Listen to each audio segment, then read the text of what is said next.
job. Couldn't be more perfect. We're playing the John Cena theme as we welcome Damien St.Pierre to the show here on Play by Play.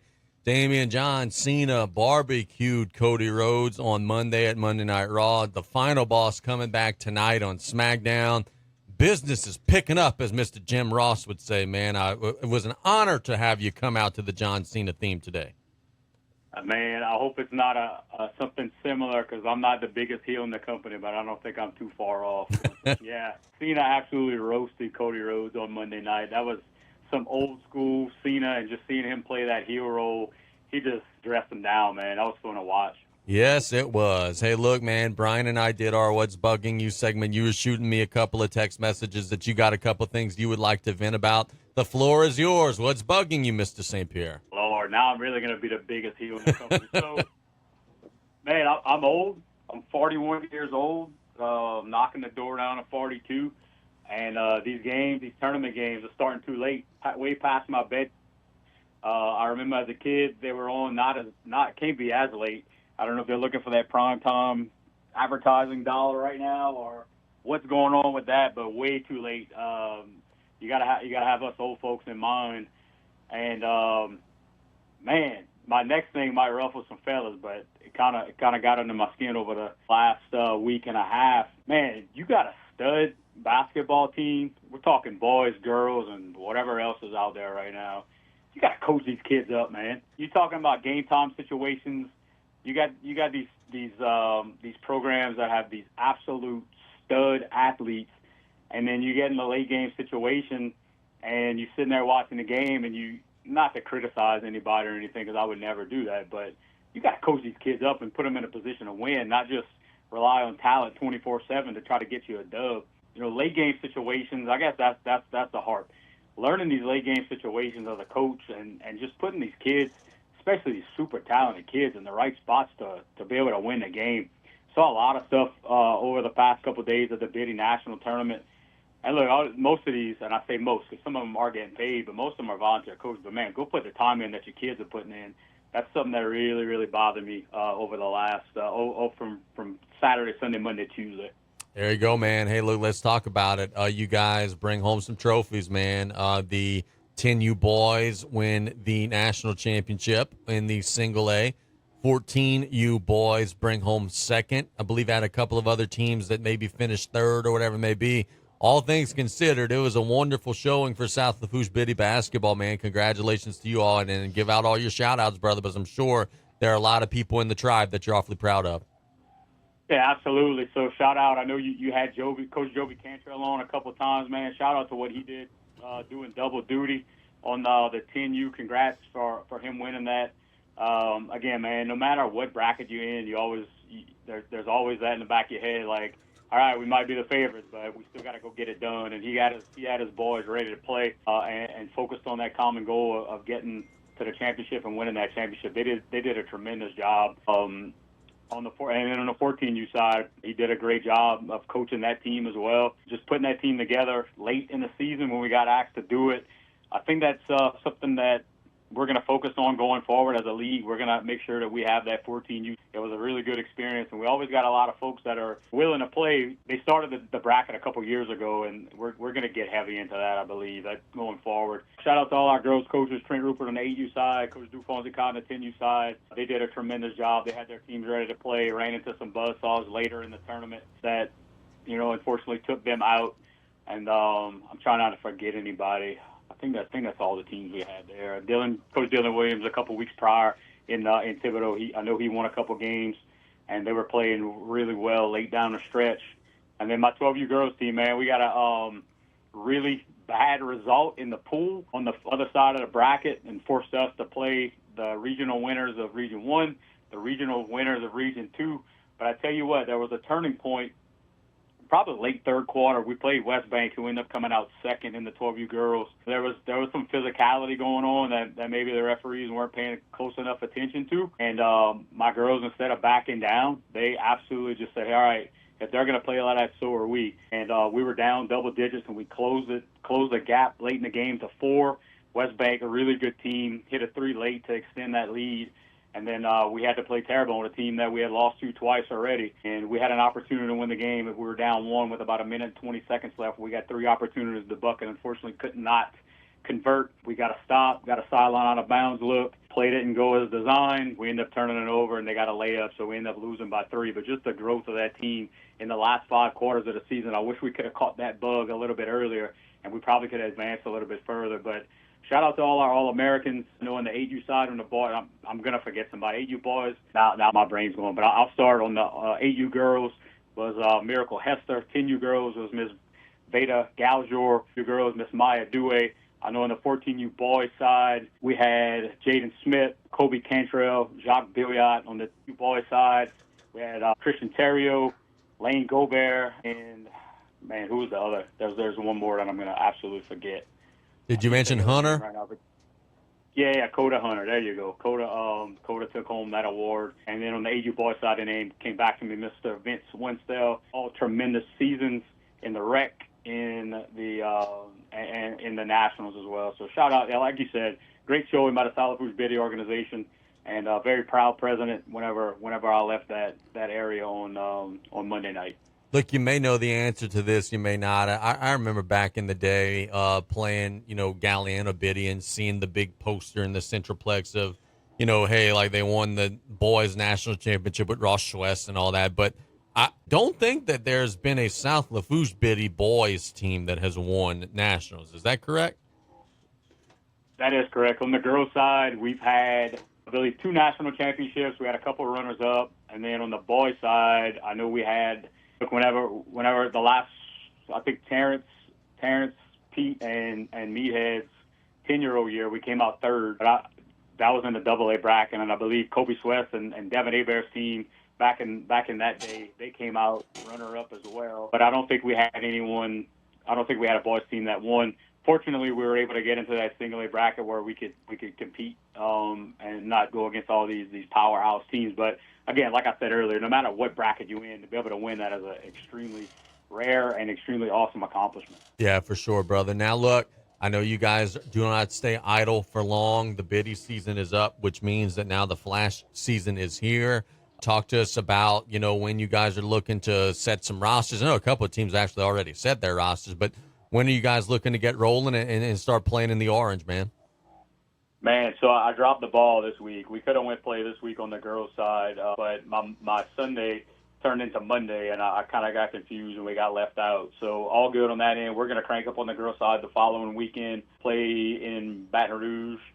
On the boys' side, I believe the older boys, the JV 9th grade, 10th grade team are going to get rolling this weekend. We got a couple of tryouts coming up. I know Sunday the 5th grade boys are trying out at the Cutoff Youth Center, and then the following week, 3rd grade and 4th grade boys are going to be trying out in Lockport. So a lot more to go. I know we got some coaches that I spoke to, some really high-ranking coaches that are interested in getting involved in our program. That we'll have some more teams pop up in the next week or so. But really excited about just giving these folks some opportunities to play, giving some coaches opportunities to coach. And again, man, I had a vendor contact me during the week. He's like, Coach, we could really do something great for your program. All we just do a capital investment and we provide administrative support. I was like, bro, I said, we're all volunteers. There's nobody here that makes a red cent. And that's something I'm proud of. We do very, very little fundraising. We make the parents aware of what they're getting into prior to get whatever fees are associated with the travel. We're very self-sufficient in that, and look, God bless them, because folks not everybody's blessed to be in some of the positions that we are, but a lot of fundraising, a lot of relying on other folks, and we're not an organization that's doing that, and we're not an organization that's going to do that anytime soon. So we're proud to be self-sufficient. Got a lot of great volunteers, and we're growing every single year. Yeah, for sure, buddy. Let's talk about this. Let's talk about the NCAA tournament for a second. Man, I have resigned myself to the fact that I think Duke is going to win the tournament. It pains me to say that, gives me indigestion, whatever it may be. I've seen everybody play. I know it's all 1 seeds. I think they're playing at the highest level. I do think Florida can maybe challenge them in the championship, but I think Duke is going to win the tournament. Have you had that dark moment yet in your mind where you've kind of said, I don't know that anybody's going to be able to beat these guys? Or do you disagree and you have another favorite? Man, I feel like I'm surrounded by Dukies like my whole life. Like me and Tommy are like the only Tar Heel guys in our friend group. And it's a little disheartening sometimes, but sometimes we're the loudest in the group, so maybe that has something to do with it. I got called an absolute hater this weekend, which I was surprised. I've never been known as a hater. Wow. Hey, do with that information whatever you do. There you go. And they're like, man, you don't think Duke's gonna win it all? I was like, I'm holding out hope. I'm there. I'm a resident of a Duke, anti-Duke person. I've been that way for a long time, and I'm giving Houston an opportunity. I don't know if there's a team. They're not the most talented team, but I don't know if there's a team that plays harder than Houston. They're really well coached, as you saw against their win in Purdue. That out-of-bounds play was absolutely set up 3 times before they actually ran the counter off of it. I think he's a better coach than Shire. I don't know if they have the players to do it, but I think they've bought in. I think they play really hard.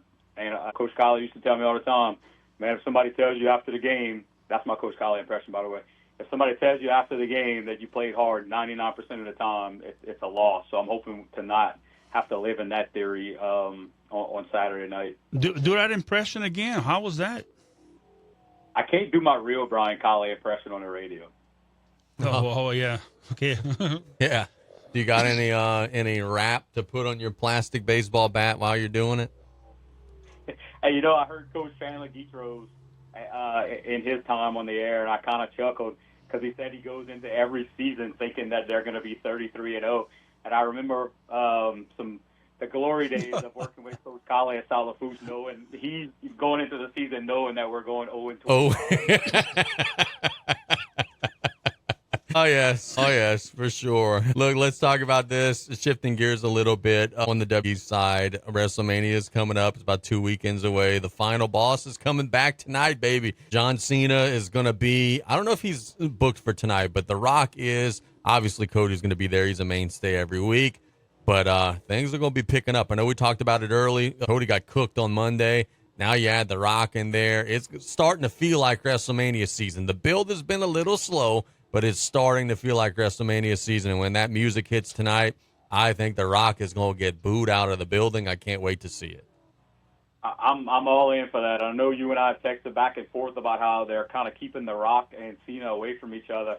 I'm anxious to see the first time that they actually get together on screen for the first time, how that reaction is going to go. That's one thing that I'm definitely looking forward to.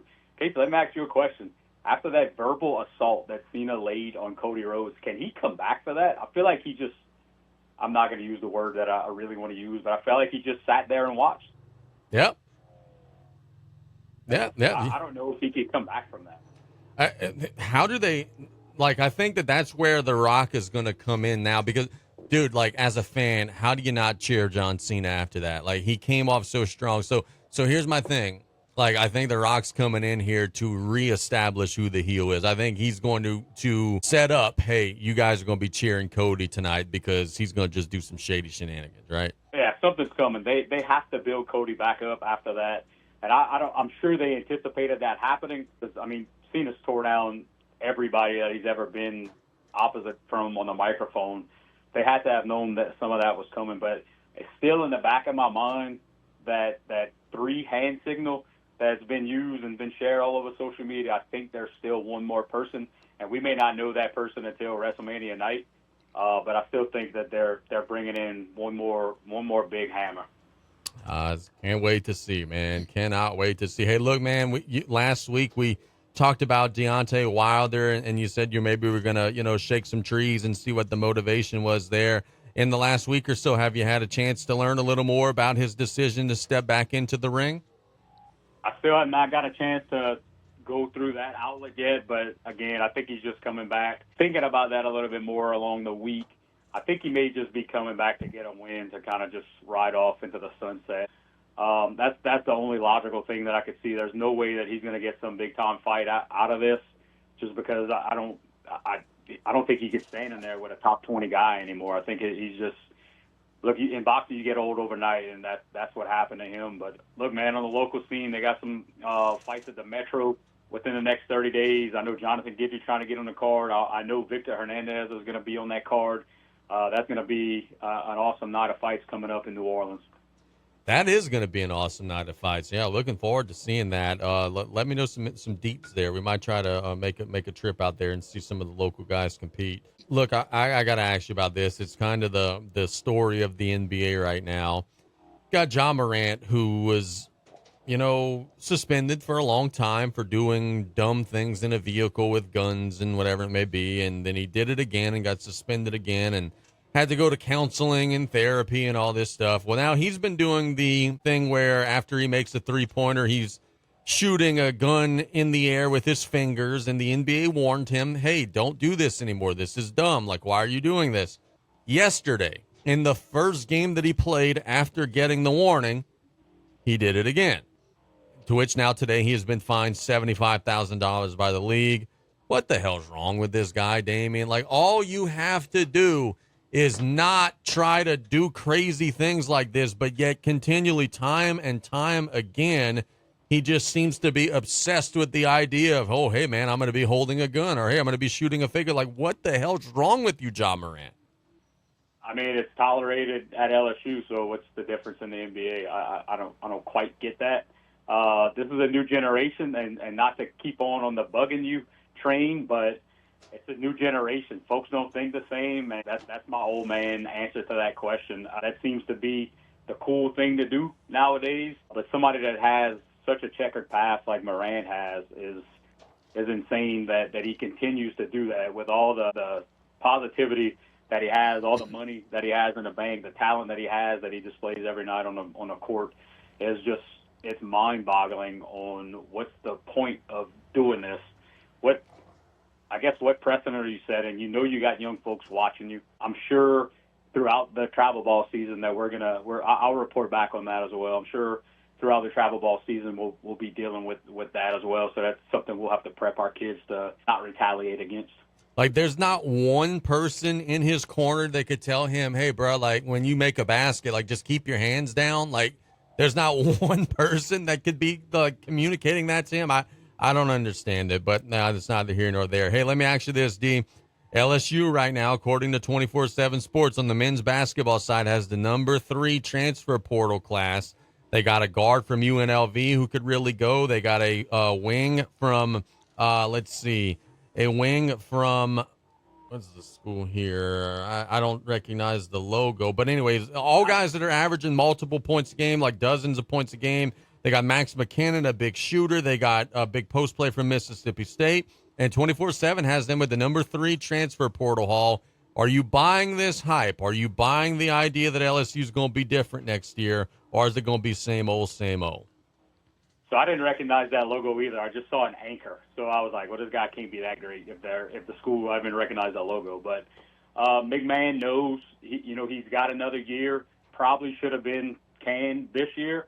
But he knows that he has another year, and he knows he doesn't have anything beyond that because the chirping is there. And it's that time. It's time for him to either do it or somebody else is going to do it. LSU's got too much of an NIL budget. They got too much of a fan base. They got too much history to be 10th in the league. That should not happen. And he knows he's got to go all out. So he's doing what he's got to do to get them dogs in the door to be able to win some games next season. But it looks like he's putting together a great class. I know he's got some high school kids that are coming in that are very highly ranked.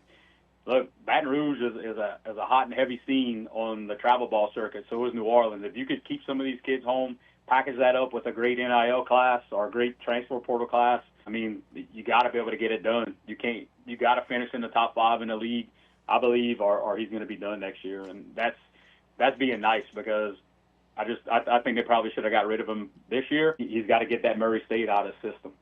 So it's D-Dan Thomas from UNLV, Rashad King from Northeastern, Max McKinnon from Elon, and Michael Nwoku from Mississippi State. So they got a couple of bigger school guys, but yeah, the guy who dominated at Northeastern and Elon, it doesn't really move my mindset a whole lot. Like, yeah, you did good things at a mid-major, or not even a mid-major, a low major. Why would I expect you to do good things in the SEC? So, again, the jury's still out. I guess it remains to be seen.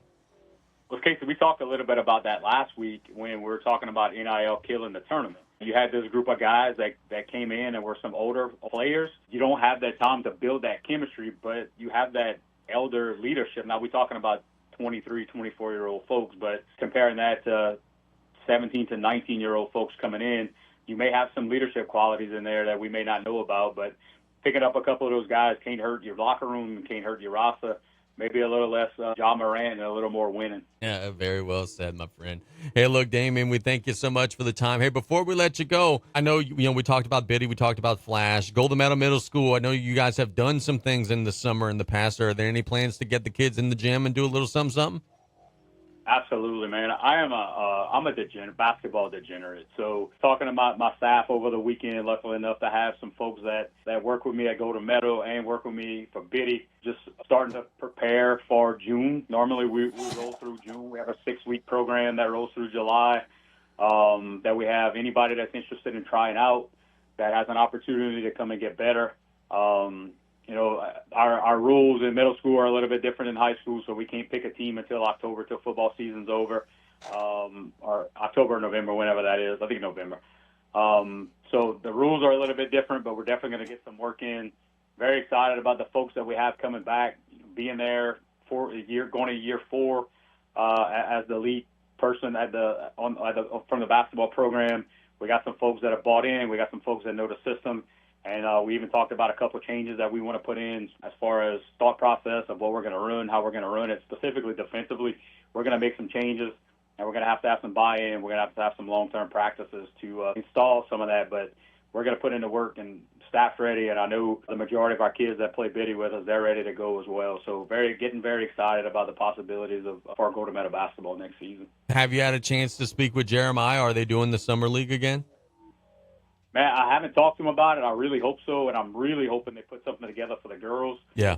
We'll have some more buy-in after seeing some of the teams that played last year, seeing how it helped us. And, if nobody's doing that girls' side and we get the permission from the parish to be able to run it, we may be able to do something at our place. I know our gym's going through some renovations, so that's another thing that we're going to have to check on. But I believe they're going to be done prior to June and July. So fingers crossed on that. There you go, brother. Hey, thanks so much for the time. Have a great weekend, my man.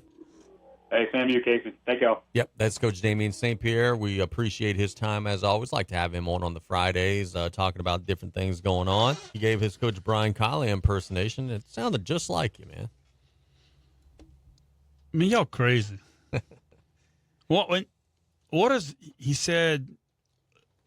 A dub? Got a dub. That's a win. I W. know, you can't say win, dub. And you deets or something, or deets. Would you? What? You wanted some information? Give me the deeds. That's same. Jesus Christ! Such an old man.